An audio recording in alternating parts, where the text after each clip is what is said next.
Commando शेरवान अभी तक अपने मिशन से वापस नहीं आया था। वो दिन चढ़े आया तो मैंने उसे कहा कि मैं पुल की गार का पूरा जायजा ले आया हूँ और सब कुछ ठीक हालत में है और अभी तक उस तरफ किसी इंडियन फौज की नजर नहीं गई। कमांडो शेरवान ने इत्मीनान का सांस लिया। फिर उसने अपने मिशन की रुएदाद सुनाते हुए कहा, पुल के दूसरे सिरे पर सिक्योरिटी का इंतजाम बेहद सख्त है। रात के वक्त पुल पर बड़ी सर्च लाइट रोशन रहती है और फौजी कैनवॉय की गाड़ियां रात के वक्त भी पुल पर से गुजरती रहती हैं। मैंने सारी तफसील सुनने के बाद कहा कि इसका मतलब है कि इस तरफ से तुम्हारा पुल को उड़ाने का जो मंसूबा था उस पर अमल नहीं हो सकेगा। कमांडो ने कहा, मैं अब भी यही कहूंगा कि अगर उस तरफ से हमने पुल को बारूद लगा कर न उड़ाया, सिर्फ एक तरफ के धमाके से पुल पूरी तरह तबाह नहीं होगा। लेकिन ये कैसे मुमकिन है? मेरे इस सवाल पर कमांडो शेरवान ने अपनी चमकीली आंखों से मुझे गौर से देखा और मेरी तरफ थोड़ा सा झुक कर कहने लगा, सिर्फ एक तरीका रह गया है जिस पर अगर हमारा कमांडो ऑपरेशन कामयाब हो गया तो पुल का नामो निशान बाकी नहीं रहेगा। मैंने पूछा, वो कौन सा तरीका है? कमांडो शेरवान कहने लगा, मैं अपने इस कमांडो मिशन में बहुत सी मुफीद और खुफिया मालूमात हासिल कर चुका हूँ। पुल की इस जानिब दरख्तों के दरमियान फौजी लंगर है जहाँ उस पुल पर तैनात डोगरा फौजियों के लिए खाना वगैरह पकता है और चाय का बड़ा पतीला हर वक्त चढ़ता रहता है। मुझे अपने खुफिया जराए से ये भी मालूम हुआ है कि हफ्ते में 2 बार आधी रात के बाद पुल पर से गोला बारूद और असलहे से भरे हुए ट्रक गुजरते हैं। ये ट्रक रात के वक्त इसलिए गुजरते हैं कि कश्मीरी हुर्रियत परस्तों को इनकी खबर न हो सके, क्योंकि पीछे कैनवायों पर हमारे मुजाहिद दिन के वक्त ही घात लगाकर अटैक करते हैं। ये भी पता चला है कि इन ट्रकों पर टैंकों और मार्टर गनों के गोलों की भारी तादाद लदी होती है। इसके आगे पीछे हर दूसरे ट्रक के दरमियान हिफाजत के तौर पर एक आर्मर्ड गाड़ी भी होती है। जब कमांडो एक लम्हे के लिए खामोश हुआ तो मैंने कहा, तुम्हारा ख्याल है कि हमें इन ट्रकों को उड़ाना होगा? ये कैसे मुमकिन है? तुम खुद कहते हो कि इस कैनवॉय पर सिक्योरिटी बेहद सख्त होती है और कोई परिंदा भी उनके नजदीक नहीं आ सकता। कमांडो शेरवान बोला, मैंने तुमसे एक रात और एक दिन की मोहलत मांगी थी। रात गुजर गई है, दिन की मोहलत का टाइम बाकी है। मैं 1 घंटे बाद उस करीबी गाँव में जा रहा हूँ जहाँ से गवाले इस फौजी लंगर को दूध और मक्खन वगैरह सप्लाई करते हैं। कमांडो शेरवान 1 घंटे बाद दोबारा कमीनगाह से निकल गया। उसने सारा दिन लगा दिया। जब शाम के साए गहरे हो रहे थे तो वो वापस आया। वो मेरी तरफ देखकर मुस्कुरा रहा था। कहने लगा, आज रात तुम मेरे साथ गवालों के गांव जाओगे। मैं चाहता हूं कि तुम्हारे सामने सारी बातें हों।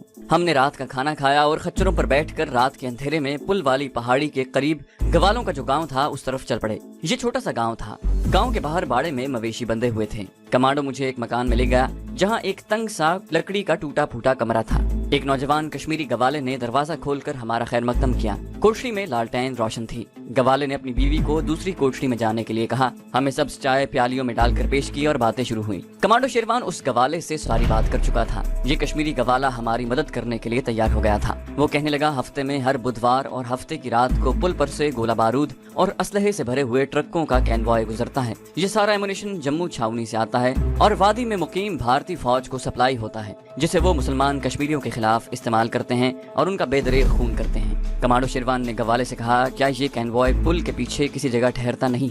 ये सवाल करते हुए कमांडो शेरवान नीम मुतबस्सम चेहरे को मेरी तरफ किए हुए था। ऐसा लगता था कि इसका जवाब वो मुसलमान कश्मीरी गवाले से पहले सुन चुका है और मेरे सामने इस जवाब को दोहराना चाहता है। गवाले ने कहा, ये कैनवॉय पुल से थोड़ा पीछे आकर पहाड़ी सड़क पर एक तरफ होकर रुक जाता है। सारी गाड़ियां एक दूसरे के आगे पीछे पहाड़ की दीवार के साथ लगी होती हैं। फौजी ट्रकों से उतरकर उसके सामने राइफलें और ब्रेन गन्ने लेकर पहरे पर खड़े हो जाते हैं। मैंने पूछा, ये कैनवॉय यहाँ किस लिए रुकता है? गवाला कहने लगा, यहाँ चूंकि फौजी कैंटीन जानी लंगर है, इसलिए पीछे बानेहाल से मुसलसल चले आ रहे कैनवॉय के फौजियों को चाय और एक एक पराठा दिया जाता है जिससे वो ताज़ा दम हो जाएं। मैंने उससे सवाल किया, कैनवॉय पहाड़ी सड़क पर कितनी देर तक रुका रहता है और कैनवॉय में गोला बारूद के कितने फौजी ट्रक होते हैं? कश्मीरी गवाले ने कुछ सोचते हुए कहा, एक बार हफ्ते की रात को मैं दूध लेकर फौजी लंगर खाने गया था तो बारिश बड़ी तेज शुरू हो गई थी और मुझे रात फौजी लंगर के छप्पर तले ही गुजारनी पड़ी थी। इस रात मैंने उस फौजी कैनवॉय की गाड़ी को आकर पीछे सड़क पर रुकते देखा था। लंगर के फौजियों ने मुझे भी कैनवॉय के डोगरा और सिख फौजियों को चाय पराठे सप्लाई करने पर लगा दिया था। मैंने देखा था कि कैनवॉय के ट्रक कितने हैं। मैंने गिने तो नहीं थे, लेकिन मेरा अंदाजा है कि 15-20 ट्रक तो जरूर होंगे। कश्मीरी गवाले ने हमें मजीद बताया कि ये फौजी ट्रक पुल से आधा फरलांग पीछे कोई आधे घंटे तक खड़े रहते हैं। इस दौरान कैनवॉय के ड्राइवर और दूसरे फौजी गाड़ियों से बाहर निकलकर सड़क के किनारे बैठ जाते हैं, चाय के साथ गर्म पराठे खाते हैं, सिगरेट उड़ाते हैं और आपस में बड़ा फौश मजाक करते हैं। आधे घंटे के बाद वो दोबारा अपनी अपनी गाड़ियों में बैठ जाते हैं और कैनवॉय पुल पर से गुजरना शुरू हो जाता है। मैंने कमांडो शेरवान से कहा, तुम्हारे जहन में क्या प्लान है? वो बोला, मेरा प्लान ये है कि जब इन धमाका खेज असलहा बारूद से लदे हुए ट्रकों का कैनवॉय ठीक पहाड़ी वाले पुल के ऊपर से गुजर रहा हो तो इन ट्रकों के गोला बारूद को आग लग जाए और सारे ट्रकों का एमुनेशन फट जाए। उसके साथ ही बम रिमोट कंट्रोल से पुल के दूसरे सिरे की बुनियादों के गार्डरों से लगाए हुए बम ब्लास्ट कर दें। एक तरफ से जबरदस्त धमाके के बाद पुल का एक हिस्सा नीचे बैठ जाएगा, जबकि दूसरी जानिब पुल पर लाखों टन एमुनिशन के धमाकों के साथ ही पुल के जलते और फटते हुए फौजी ट्रकों के साथ ही परखचे उड़ जाएंगे। कमांडो शेरवान की इन हालात में यही एक काबिल अमल स्कीम थी। वो कहने लगा, इसके सिवाय मुझे कोई ऐसा मंसूबा नजर नहीं आता जिस पर अमल करने से पूरे का पूरा पुल उड़ सके। हम अंग्रेजी में इसलिए बातें करने लगे थे कि मंसूबे की तफसीलात उस कश्मीरी गवाले से भी खुफिया रहें।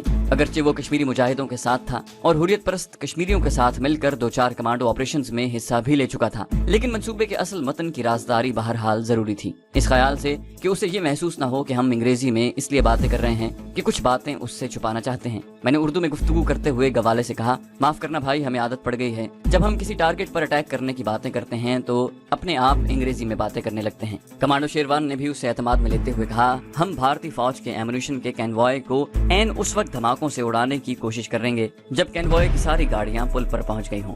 गवाले ने कहा, ये काम मुझे मुश्किल लगता है। मेरा मतलब है, ऐसा कैसे मुमकिन है कि हम फौजी गाड़ियों को एन उस वक्त धमाका करने में कामयाब हो सकें जब वो पुल के ऊपर से गुजर रही हो। मैंने गवाले से मुखातिब होकर कहा, भाई गुलाम मोहम्मद, ये सारा काम हम खुद ही कर लेंगे, तुम्हें सिर्फ हमारी थोड़ी सी मदद करनी होगी। मैं आप लोगों की हर तरह से मदद करने को तैयार हूँ। भारतीय गासिब फौजियों के पुल को उड़ाते हुए अगर मैं खुद भी उड़ जाऊं तो मैं इसे अपनी खुशकिस्मती समझूंगा।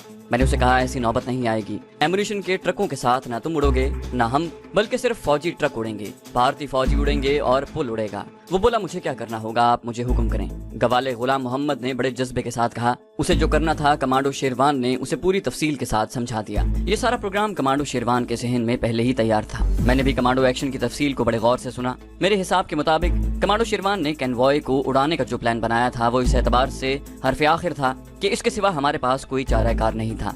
गवाले मुजाहिद ने कमांडो शेरवान की बातें तवज्जो से सुनी। जब शेरवान ने अपनी बात खत्म करने के बाद उससे पूछा, तुम्हें कोई एतराज हो तो बता दो, कोई दिक्कत हो तो बता दो। गवाले ने मुजाहिद से कहा, ऐसी कोई बात नहीं है, सिर्फ आप लोगों को गवालों के भेस में मिलिट्री कैंटीन में जाने के बाद ऐसी कोई हरकत नहीं करनी होगी कि किसी फौजी को आप पर जरा सा भी शक पड़े, बाकी मैं संभाल लूंगा। बात ये थी कि जिस रात पुल पर से फौजी कैनवॉय ने गुजरना था उस रोज मिलिट्री कैंटीन यानी लंगर में शाम के वक्त भी फालतू दूध सप्लाई होता था, क्योंकि 10-15 मजीद फौजियों के लिए चाय बनानी होती थी। उस रोज जुम्मे का दिन था, दूसरे रोज हफ्ता, और हफ्ते की रात को एमुनिशन लेकर भारतीय फौजियों के कैनवॉय ने पुल पर से गुजरना था और पुल से आधी फरलांग पीछे कैनवॉय ने आधे घंटे के लिए पहाड़ी सड़क के किनारे रुकना था और कैनवॉय के 50 के करीब फौजियों को पराठे और चाय सप्लाई करनी थी। जिस रात कैनवॉय ने गुजरना होता था उस शाम को गुलाम मोहम्मद गवाला दूध के 3 ड्रम लेकर जाता था। ये ड्रम उसने एक खच्चर पर रखे होते थे और उसके साथ एक भाई भी होता था। तय ये हुआ कि कल शाम को उसके साथ फालतू ड्रम लेकर मैं और कमांडो शेरवान गवालों के भेस में जाएंगे। गुलाम मोहम्मद वहाँ ये जाहिर करेगा कि उसका भाई बीमार था, इसलिए ये उसके खालाजाद गवाले भाई हैं जो उसका साथ देने आए हैं। हमें दूसरे रोज शाम को गवाले गुलाम मोहम्मद के घर पहुंचना था। पूरा मंसूबा तय करने के बाद हम वापस आ गए। मैंने हाइड आउट में आकर शेरवान से कहा, अब हमें रिमोट कंट्रोल के जरिए फटने वाले ऐसे धमाका खेज मवाद की जरूरत है जो बारूद की स्टिकों की शक्ल में न हो, क्योंकि हमें इतना मौका नहीं मिलेगा कि बारी बारी 10-15 ट्रकों में बारूदी स्टिकें लगा सकें। इसके लिए छोटे से इंतहाई ताकतवर डिवाइस होने चाहिए। क्या आप लोग इसका इंतजाम कर सकते हैं? कमांडो शेरवान ने कहा, हम भारतीय फौजियों को जहन्नम रसीद करते रहे हैं और उनके ठिकानों पर भी शब खून मारते रहे हैं। हम उनसे हासिल किया हुआ असलहा ही उनके खिलाफ इस्तेमाल कर सकते हैं। हमारे पास इंतहाई ताकतवर और जदीद तरीन ऐसे डिवाइस मौजूद हैं, मैं तुम्हें दिखाता हूँ। कमांडो शेरवान उठकर तहखाने से बाहर चला गया। थोड़ी देर बाद वापस आया तो उसके हाथ में प्लास्टिक का डिब्बा था। उसने डिब्बे का ढकना खोलकर मेरे सामने रख दिया। डिब्बे के अंदर नस्वारी रंग के कैप्सूल थे। कमांडो ने एक कैप्सूल निकालकर अपनी हथेली पर रखा और कहने लगा, ये छोटा सा कैप्सूल इस कदर ताकतवर बम है कि इसका धमाका पूरी बिल्डिंग के बरखचे उड़ा सकता है। ये एक कैप्सूल हम एमुनिशन के हर ट्रक में मौका पाकर डाल देंगे। इसका कनेक्शन हमारे रिमोट कंट्रोल के साथ होगा। ये रिमोट रेडियो वेव से कंट्रोल होता है। उसने मुझे डिब्बे के नीचे से एक छोटे कैलकुलेटर की तरह का रिमोट कंट्रोल निकाल कर दिखाया। उस पर सुर्ख रंग के छोटे छोटे कितने ही बटन बने हुए थे। कमांडो शेरवान ने कहा, ये 20 पॉइंट हैं। इनको बारी बारी दबाकर हम 20 कैप्सूल बमों के धमाके कर सकते हैं। ये हाई टेक्निकल डिवाइस भारतीय फौज को भी पिछले साल ही सप्लाई हुए हैं। ये इसराइल ने भारत को दूसरे जदीद असलहे के साथ दिए हैं, जिसे भारत कश्मीरियों के घर को तबाह करने के लिए इस्तेमाल कर रहा है। मैंने जेब से अपना वो रिमोट कंट्रोल निकाला जिसके साथ पुल के दूसरे हिस्से के नीचे गार्डरों के साथ लगे हुए बमों का राब्ता था और जिसके एक बटन से इन बमों ने फट जाना था। ये रिमोट पुराने मॉडल का था और इसके लिए एरियल के तार का होना जरूरी था, जबकि कमांडो शेरवान के रिमोट कंट्रोल से शुआएं निकलकर कैप्सूल के बमों में धमाका पैदा करती थी। इनके लिए एरियल तारों का होना जरूरी नहीं था। मैंने कमांडो शेरवान से कहा, ہم یہ سارے کیپسول بم ساتھ لے چلیں گے، ہو سکتا ہے کینوائے میں 20 ٹرک ہی ہوں۔ بالکل ٹھیک ہے۔ اس روز ہم دونوں نے اپنا حلیہ کشمیر کے دیہاتی گوالوں جیسا بنا لیا۔ کمانڈو شیروان خود بھی کشمیری تھا، اسے کشمیر کے گوالوں کے کلچر کا پورا علم تھا۔ ہم نے ویسا ہی حلیہ بنایا، ہاتھوں میں ایک چھڑی رکھ لی تھی جس سے گوالے بھینسوں وغیرہ کو ہانکا کرتے ہیں، سر پر گوالوں والی پرانی میلی کچیلی ٹوپیاں رکھ لیں۔ اس روز ہم نے شیو بھی نہ بنائی، میں نے بان کے بنے ہوئے جوتے پہن لیے اور خچروں پر بیٹھ کر دن کے 2 بجے گوالے غلام محمد کے گھر کی طرف روانہ ہو گئے۔ ہم اس کے گھر پہنچے تو دن کے 4 بج رہے تھے۔ کیپسول بموں کا ڈبہ کمانڈو شیروان کے لمبے فرن کی جیب میں تھا، ریموٹ کنٹرول بھی اس کے پاس تھا۔ اس نے ایک پستول بھی رکھ لیا تھا جو آٹومیٹک تھا اور ایک بار ٹریگر دبانے سے 20 گولیاں فائر کرتا تھا۔ یہ آٹومیٹک پستول آج کل کے کلیشنکوف کی طرح کا تھا، مگر اس کا سائز چھوٹا تھا۔ سائلنسر والے ریوالور اور پل کے دوسرے سرے کی بنیادوں میں لگے ہوئے بموں کا ریموٹ کنٹرول میری جیب میں تھا۔ گوالا غلام محمد ہمارا انتظار کر ہی رہا تھا۔ کمانڈو نے کیپسول بموں کا ڈبہ کھول کر دکھایا اور کہا، ان میں سے ایک کیپسول ہمیں کینوائے کے ہر ٹرک میں ڈال دینا ہوگا۔ اس کے بعد ریموٹ کے بٹن دبانے سے یہ بم پھٹتے چلے جائیں گے اور ان کے ساتھ ٹرکوں میں بھرا ہوا گولہ بارود بھی دھماکوں سے پھٹنا شروع ہو جائے گا۔ غلام محمد بڑے غور سے کیپسول بموں کو دیکھنے لگا۔ وہ بولا، مجھے تو یہ دوائی کی گولیاں لگتی ہیں۔ کمانڈو شیروان مسکراتے ہوئے بولا، یہ اتنے طاقتور بم ہیں غلام محمد کے، اگر اسے کسی 4 منزلہ عمارت کی بنیادوں میں رکھ دیا جائے تو بٹن دبانے سے دھماکے کے ساتھ پوری بلڈنگ کے پرخچے اڑ جائیں۔ غلام محمد نے بڑی عقل مندی کی بات کہی تھی، تو پھر یہ بم آپ لوگوں نے پل کے اوپر چھپا کر کیوں نہیں ڈال دیے؟ کمانڈو شیروان نے جواب دیا، صرف پل کے اوپر رکھ دینے سے اتنے طاقتور فولادی پل پر دھماکہ تو ضرور ہوگا، مگر پل کو اتنا زیادہ نقصان نہیں پہنچ سکتا جتنا اسلحے سے بھرے ہوئے ٹرکوں کے پھٹنے سے نقصان پہنچ سکتا ہے۔ ٹرکوں کے دھماکوں کے ساتھ پھٹنے سے پورا پل اڑ جائے گا۔ تمہیں وہاں ایسا انتظام کرنا ہوگا کہ ہم دونوں میں سے کسی ایک کو اتنا موقع مل جائے کہ ایک ایک کیپسول ہم ایک ایک ٹرک میں ڈالتے چلے جائیں۔ غلام محمد کہنے لگا، اس کا ایک ہی طریقہ ہو سکتا ہے کہ ٹرک ڈرائیوروں اور ٹرکوں کے ساتھ چلنے والے دوسرے بھارتی فوجیوں کو چائے پراٹھے تقسیم کرنے والے لانگریوں کے ساتھ تم میں سے بھی ایک شامل کر دیا جائے۔ میں نے پوچھا، کیا ایسا ہو سکے گا؟ غلام محمد نے کہا، میں کینٹین کے انچارج صوبیدار ہری کرشن سے کہہ کر تم میں سے کسی ایک کو چائے پراٹھے فوجیوں میں بانٹنے کی اجازت دلا دوں گا۔ اس دوران غلام محمد کی بیوی بھینسوں اور گایوں کا دودھ دوتی رہی۔ سورج غروب ہونے تک دودھ کے 3 ڈرم دودھ سے بھرے جا چکے تھے۔ غلام محمد نے ہماری طرف دیکھ کر ہنستے ہوئے کہا، تم لوگ بالکل گجر لگ رہے ہو۔ کمانڈو شیروان نے کہا، ہم ایسا ہی حلیہ بنانا چاہتے تھے، تمہیں دیکھ کر کوئی نہیں کہہ سکتا کہ تم گوجر نہیں ہو۔ سورج غروب ہونے کے ساتھ ہی 2 خچروں پر ڈرم لاد دیے گئے۔ ایک خچر پر کمانڈو شیروان کو ہم نے دودھ والے ڈرم کے پاس بٹھا دیا، دوسرے خچر پر 2 ڈرم لدے ہوئے تھے۔ میں اور غلام محمد خچروں کے آگے آگے پیدل ہی چل پڑے۔ غلام محمد گوالے کے گھر سے بھارتی فوجی کینٹین زیادہ دور نہیں تھی اور راستہ بھی زیادہ دشوار گزار نہیں تھا۔ کوئی آدھے گھنٹے کے بعد ہم فوجی کینٹین کے باہر کھڑے خچروں پر سے دودھ کے ڈرم اتار رہے تھے۔ لنگر خانے میں سے ایک ڈوگرا صوبیدار نکل کر ہماری طرف آیا۔ اس نے غلام محمد کے ساتھ ہمیں دیکھا تو اس سے پوچھا، غلام محمد، یہ لوگ کون ہیں؟ آج تمہارا بھائی ساتھ کیوں نہیں آیا؟ غلام محمد نے بڑے عاجزانہ لہجے میں کہا، صوبیدار صاحب جی، میرا بھائی بیمار ہو گیا ہے۔ یہ میری خالہ کے لڑکے ہیں، ہندواڑے میں دودھ بیچتے ہیں، ہم سے ملنے آئے ہوئے تھے۔ میں نے کہا، آج زیادہ کام ہے تو تم میری مدد کرو۔ میں اور کمانڈو شیروان بڑے معصوم سے چہرے بنائے کھڑے تھے۔ ہم نے ڈوگرا صوبیدار کو بڑے ادب سے سلام کیا اور بے وقوفوں کی طرح ہنسنے لگے۔ صوبیدار نے غلام محمد سے کہا، ٹھیک ہے، چلو دودھ کے ڈرم اندر لنگر خانے میں رکھواؤ اور یہیں رہنا، تمہاری ضرورت پڑ سکتی ہے۔ غلام محمد کینوائے گزرنے کی رات کو لنگر خانے میں ہی رہتا تھا اور لنگر کے ڈانگریوں کے ساتھ کینوائے کے سپاہیوں کو چائے اور پراٹھے تقسیم کرنے میں ان کی مدد کرتا تھا۔ ہم نے ڈرم باری باری اٹھا کر لنگر خانے کے اندر ایک طرف رکھ دیے۔ لنگر خانے میں تنور گرم تھا اور ایک آدمی تنور پر بیٹھا چھوٹی چھوٹی روٹیاں لگا رہا تھا۔ 3-4 چولہے تھے۔ ایک چولہے پر بڑا سا کالا دیگچا رکھا ہوا تھا جس میں چائے پک رہی تھی۔ لنگر خانے میں ایک لکڑی کی میلی کچیلی سی لمبی میز اور لوہے کی کرسیاں پڑی تھی، ان پر کچھ فوجی بیٹھے چائے پی رہے تھے، ایک دوسرے سے ہنسی مذاق کر رہے تھے۔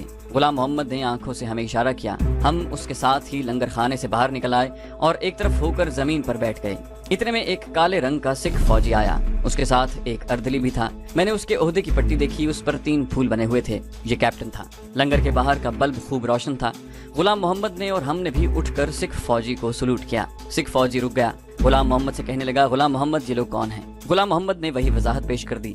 سکھ فوجی کے چہرے پر تشویش کے آثار تھے۔ اس نے اپنے اردلی کو آرڈر دیا، ان دونوں کی تلاشی لو۔ اردلی لمبے ڈگ بھرتا ہمارے پاس آیا اور اس نے ہماری تلاشی لینی شروع کر دی۔ اس نے میرے فرن کی جیبوں کو دیکھا، پھر ہاتھ لگا لگا کر میرے سارے جسم کو ٹٹولا کہ کہیں میں نے اپنے جسم کے ساتھ کوئی پستول، ریوالور وغیرہ تو نہیں باندھا ہوا۔ میری جیب میں کچھ نہیں تھا۔ اسی طرح اس نے کمانڈو شیروان کی بھی تلاشی لی، اس کی جیبوں میں سے کچھ نہ نکلا۔ اردلی نے سکھ فوجی سے کہا، سر کچھ نہیں ہے۔ سکھ فوجی نے غلام محمد سے کہا، اس بار تو میں نے تمہیں کچھ نہیں کہا، آگے سے کینوائے والے دن اپنے ساتھ صرف اپنے بھائی کو لایا کرو۔ भाई ना आ सके तो किसी को साथ लाने की जरूरत नहीं, समझे? जी सर समझ गया, गलती हो गई, अब ये गलती नहीं होगी सर। सिख फौजी अर्दली के साथ कैंटीन के अंदर चला गया। हमारे पास रिमोट कंट्रोल भी थे, कैप्सूल बमों वाला डिब्बा भी था, एक ऑटोमेटिक पिस्तौल कमांडर शेरवान के पास था, एक रिवॉल्वर और रिमोट कंट्रोल मेरे पास भी था। मगर हमारी जेबों में से इनमें से एक शय भी बरामद न हुई। इसकी वजह ये थी कि हमें तलाशी का पहले ही खदशा था। चुनाचे हमने फौजी लंगर के करीब आकर इन चीजों को एक दरख्त के नीचे झाड़ियों में छुपा दिया था। रात का अंधेरा हो जाने की वजह से ये चीजें वहाँ किसी को नजर नहीं आ सकती थी। जब सिख फौजी अंदर कैंटीन में चला गया तो कमांडो शेरवान आहिस्ता से बोला, खुदा का शुक्र है कि ऐन वक्त पर हमने सारी चीजें झाड़ियों में छुपा दी थी, वरना मारे गए थे। ये चीजें हमें झाड़ियों में आधी रात को उस वक्त उठानी थी जब मिलिट्री कैनवॉय ने वहाँ पहुँचना था और इनमें चाय वगैरह तकसीम होनी शुरू होनी थी। मैं और शेरवान वहीं जमीन पर लंगर खाने के बाहर बैठे रहे। गुलाम मोहम्मद गवाला अंदर लंगर खाने में डांगरियों का कामकाज में हाथ बटाता रहा। रात के 9 बजे गुलाम मोहम्मद अंदर से अपने और हमारे लिए भी 3-3 रोटियां और दाल से भरा हुआ ताम चीनी का प्याला लेकर आ गया। हम जमीन पर ही बैठे बैठे खाने लगे। हम आपस में दबी जबान में बातें भी करते जा रहे थे। गुलाम मोहम्मद कहने लगा, ये सिख फौजी टैंक रेजिमेंट का है। पुल के दोनों सिरों पर जो टैंक खड़े होते हैं वो सिख फौजी इनका अफसर है, जरा सख्त मिजाज का है। मुझे डर था कि कहीं तुम्हें वापस न भेज दे। कमांडर शेरवान ने कहा, कैनवॉय ठीक कितने बजे यहाँ पहुँच जाता है? गुलाम मोहम्मद ने कहा, कभी रात को 12 बजे और कभी 12:30 बजे पहुँच जाता है। पिछली बुधवार को 11:30 बजे ही आ गया था। हम खामोशी से दाल रोटी खाते रहे। गुलाम मोहम्मद ने कहा, तुम्हें बड़ी एहतियात से सारा काम करना होगा। अगर किसी ने तुम्हें बम ट्रकों में रखते देख लिया तो समझ लो कि हम में से कोई भी जिंदा वापस नहीं जा सकेगा। मैंने कहा, गुलाम मोहम्मद तुम इसकी फिक्र न करो, ये काम इतनी राजदारी और सफाई से होगा कि भारतीय फौजियों को पता भी न चलेगा। हकीकत ये है कि गुलाम मोहम्मद भोला भाला सा कश्मीरी गुज्जर था और वो कुछ डरा हुआ था कि कहीं मामला गड़बड़ न हो जाए। कमांडो शेरवान ने भी उसे तसल्ली देते हुए कहा, तुम इत्मीनान रखो, हमारे काम का किसी को पता नहीं चलेगा। अगर ये सब कुछ हो गया और ट्रक पुल पर जाते ही एक एक करके फटने लगे तो उसके बाद पुल तबाह हो जाएगा।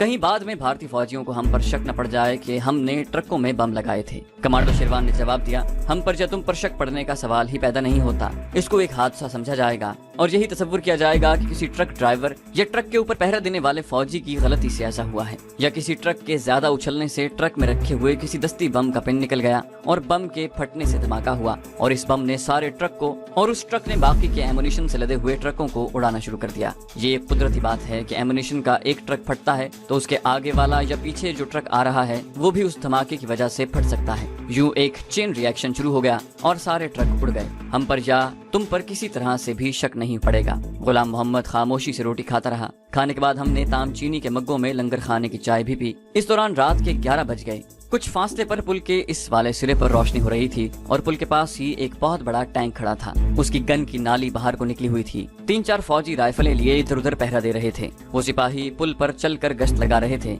इसी तरह मजीद 1 घंटा गुजर गया। रात के 12 बज गए और वहाँ कोई कैनवॉय न आया। किसी तरफ भी कोई ऐसे आसार नजर न आए कि पीछे से कोई कैनवॉय आ रहा है। गुलाम मोहम्मद लंगर खाने के अंदर ही था और बर्तन वगैरह साफ कर रहा था। 3 फौजी लांगरी भी उसके साथ बर्तन धो रहे थे। ये शीशे के ग्लास और मग थे जिन्हें धोया जा रहा था और ग्लासों और मग्गों में कैनवॉय के फौजियों में चाय वगैरह सप्लाई की जानी थी। हम लंगर खाने के बाहर जमीन पर उसी जगह बैठे हुए थे। कमांडो शेरवान कहने लगा, कहीं ऐसा न हो कि आज कैनवॉय न आए। मैंने कहा, कोई बात नहीं, हम अगली बार बुधवार को आ जाएंगे। सिख फौजी ने हमें देख ही लिया है। गुलाम मोहम्मद का भाई बुधवार को भी बीमार ही रहेगा और उसके साथ हम ही दूध लेकर आ जाएंगे।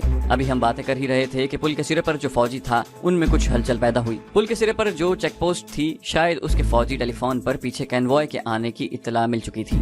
एक फौजी लंबे लंबे डग भरता लंगर खाने में आया। उसने लंगर खाने के बाहर से ही आवाज देकर कहा, लांस नायक, आत्माराम तैयारी पकड़ लो, आधे घंटे में कैनवॉय पहुंच रहा है। ये सुनकर हमारी तसल्ली हो गई। अंदर से लांस नायक आत्माराम की आवाज आई, फिक्र नहीं हवालदार, सब ठीक है। लंगर खाने में से तले हुए पराठों की खुशबुएं आने लगी। गुलाम मोहम्मद अंदर काम में लगा हुआ था। किसी वक्त वो बाहर आता तो हमारी तरफ भी एक नजर डाल लेता। हम जमीन पर टांगे फैलाए इसी तरह बैठे थे जैसे हमें किसी किस्म की कोई फिक्र नहीं। लंगर खाने के बाहर अंदर वाली लकड़ी की लंबी मेज निकाल कर लगा दी गई और उस पर ताम चीनी के मग और शीशे के ग्लास रख दिए गए। गुलाम मोहम्मद ने 2 टोकरियां लाकर मेज पर रख दी। थोड़ी देर बाद पुल की तरफ से 2 फौजी मार्च करते हुए आए और लांस नायक आत्माराम को बुलाकर पूछा, चलो आत्माराम, सामान लेकर चलो, कैनवॉय पीछे हाल्ट हो गया है। ठीक है, फिक्र नहीं। दोनों टोकरों में चीनी के मग और ग्लास डाल दिए गए। एक लांगरी अंदर से एक टोकरी उठाकर लाया। इस टोकरी में पराठे पड़े हुए थे। कमांडो शेरवान ने मुझे इशारा किया। मैं चुपके से अंधेरे में पीछे झाड़ियों की तरफ निकल गया। झाड़ियां करीब ही थी।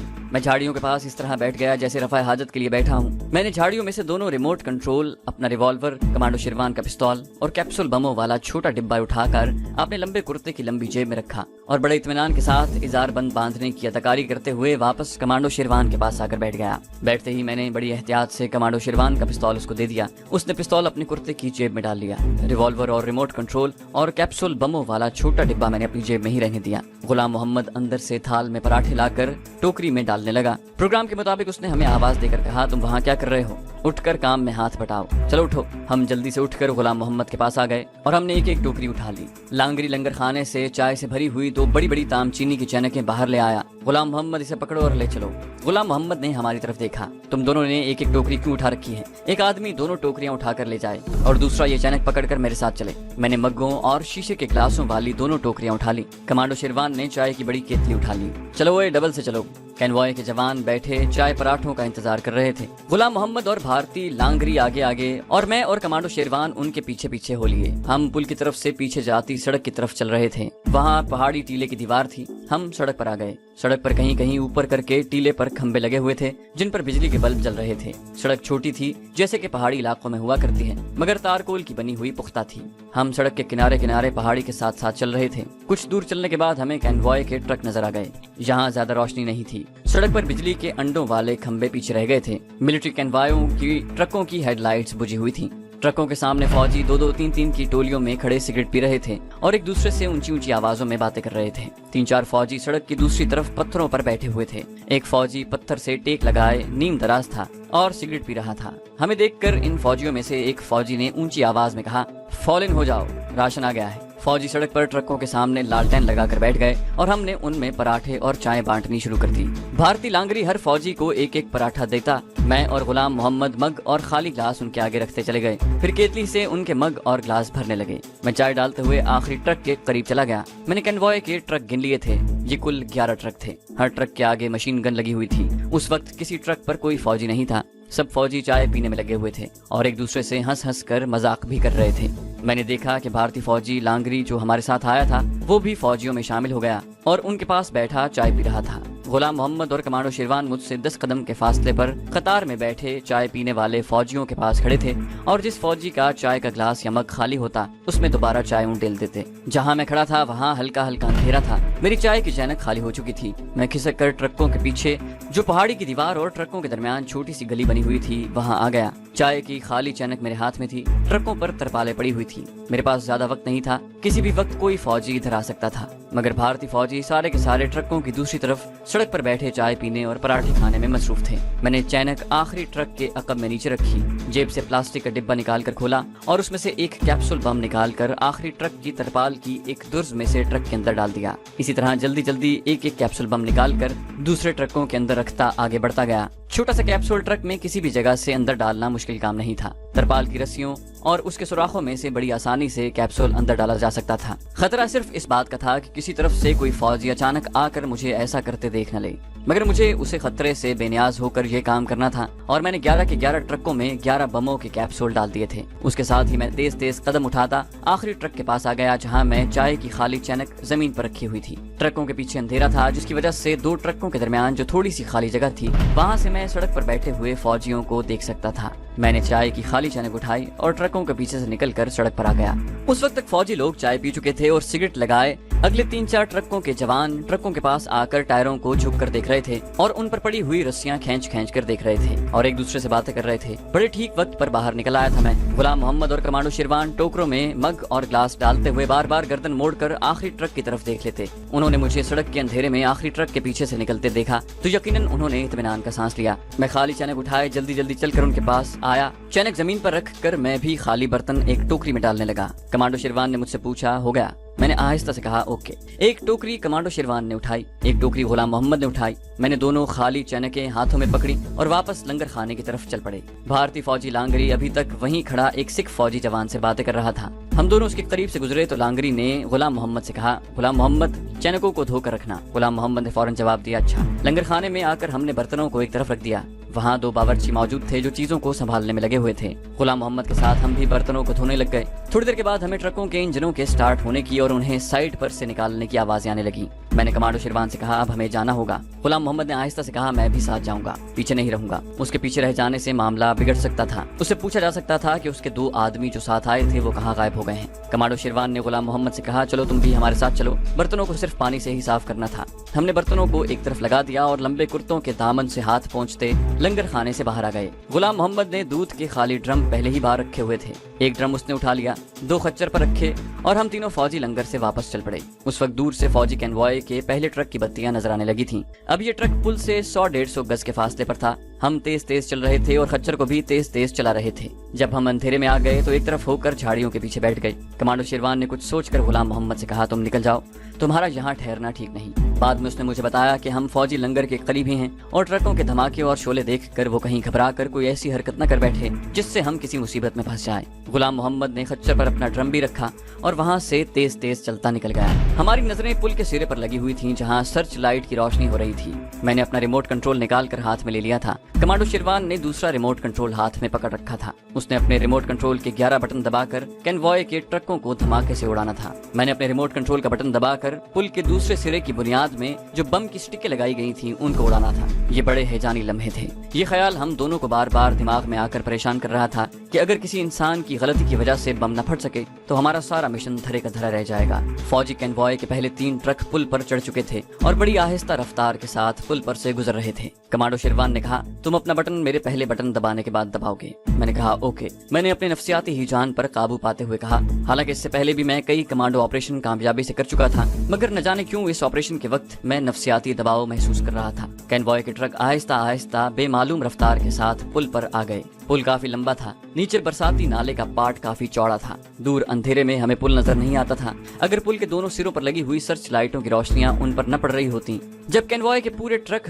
پل کے اوپر آ گئے تو میں نے دیکھا کہ ابھی پل کے دوسرے سرے تک کم از کم 3-4 ٹرکوں کا فاصلہ باقی تھا۔ میں نے کمانڈو شیروان سے کہا کمانڈو اب کیا سوچ رہے ہو؟ اگلا ٹرک اڑا دو۔ کمانڈو شیروان پر بھی ہیجانی کیفیت آ رہی تھی۔ اس نے کہا میرے پہلا بٹن دبانے سے تم اپنے بٹن کو دبا دینا۔ اوکے، میں بٹن پریس کرنے لگا ہوں۔ میں اندھیرے میں کمانڈو کی انگلی کو نہیں دیکھ سکتا تھا جو اس نے ریموٹ کنٹرول کے ایک بٹن پر رکھی ہوئی تھی۔ میری نگاہیں سب سے پہلے والے ٹرک پر لگی ہوئی تھی جس کی عقبی سرخ بتی مجھ سے دور لال انگارے کی طرح نظر آ رہی تھی۔ اچانک ایک شعلہ سا بھڑکا، ایک بجلی سی چمکی اور پھر ایک دھماکے کی آواز گونجی۔ پہلا ٹرک اڑ چکا تھا۔ اس کے ساتھ ہی میں نے اپنے ریموٹ کا بٹن دبا دیا۔ اس بٹن کے دبانے کے بعد مجھے کوئی دھماکہ سنائی نہ دیا۔ پہلے ٹرک کے شعلے ابھی دوسرے ٹرک تک نہیں آئے تھے۔ کنوائے کے ٹرک رک گئے تھے۔ اچانک دوسرے ٹرک میں بھی دھماکہ ہوا اور اس کے ساتھ ہی پل کا اگلا حصہ نیچے بیٹھ گیا۔ اب وہاں یہ صورت بن گئی کہ ایمونیشن کے ٹرک پھٹ رہے تھے، ان میں سے آگ کے شعلے بلند ہو رہے تھے، ٹرک کی باڈیوں کے ٹکڑے اڑ رہے تھے اور وہ بڑی تیزی سے ایک دوسرے کے پیچھے ٹکرا کر پل کے ساتھ ہی نیچے گر رہے تھے۔ پچھلے 3 ٹرک ابھی تک پل کے پہلے سرے کے پاس ہی موجود تھے۔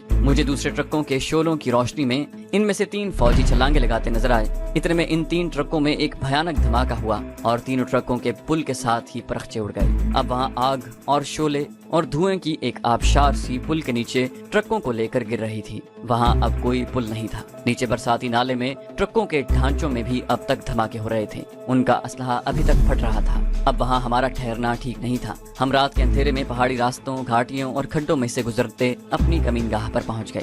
ہمارا کمانڈو آپریشن کامیاب رہا تھا۔ ہم نے ٹارگٹ مار لیا تھا، اس پل کو تباہ کر دیا تھا جس کے راستے کشمیری مجاہدین کے خلاف استعمال کیے جانے والا اسلحہ اور گولہ بارود آتا تھا۔ میں اور کمانڈو شیروان اگلے 2-3 دن خفیہ کمین گاہ میں ہی چھپے رہے کیونکہ پل کی تباہی کے بعد وادی میں بھارتی فوج اور انٹیلیجنس کی سرگرمیاں تیز ہو گئی تھی۔ اس پل کی تباہی نے کشمیری مجاہدین کے حوصلے بلند کر دیے اور وہ پہلے سے زیادہ بڑھ چڑھ کر بھارتی فوجی قافلوں پر حملے کر رہے تھے۔ ہمارے مخبر نے ہمیں اطلاع دی کہ فوج نے قریبی گاؤں کے کچھ آدمیوں کو پکڑ لیا ہے، لیکن غلام محمد گوالے کو نہیں پکڑا گیا تھا۔